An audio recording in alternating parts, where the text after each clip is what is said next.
গতবারের ভিডিওতে তোমাদের সঙ্গে শেয়ার করেছি যে আমরা সমুদ্র থেকে এসে সুইমিং পুলে আবার কিছুটা সময় কাটিয়ে তারপরে একে একে সবাই হোটেলে এসে স্নান করে ফ্রেশ হয়ে নিলাম। তারপরে খাওয়া দাওয়ার পালা।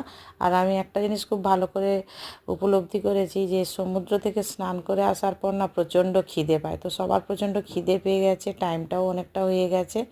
তো আমরা চলে এলাম কুটুমবাড়ি রেস্তোরাঁ। এই হোটেলে আমরা আগেও খাওয়া দাওয়া করেছি। এখানেও সুইমিং পুল রয়েছে, থাকার ব্যবস্থা রয়েছে, তো খুব ভালো জায়গাটা। এবার সবাই বসে গেলাম। তো কি খাওয়া দাওয়া হলো সেটাও আমি তোমাদের সঙ্গে শেয়ার করছি। মাছ মাংস রয়েছে, শুক্তো রয়েছে, আলু পোস্ত রয়েছে, আলু ভাজা রয়েছে। আর আমাদের ছোট খুদে যে শিশুটি রয়েছে আমাদের সঙ্গে, ও আবার ডিমের পোচ খেতে ভালোবাসে, ওর জন্য ডিমের পোচও নেওয়া হলো। সবাই ভাগাভাগি করে খেয়ে নিয়েছি। তো যাই হোক, রান্নাবান্না খুবই ভালো ছিল। আর তোমাদের সঙ্গে পুরো ভিডিওটা শেয়ার করলাম। আবার পরের ভিডিও নিয়ে আসছি। যদি ভালো লাগে লাইক করো প্লিজ, চ্যানেলটা সাবস্ক্রাইব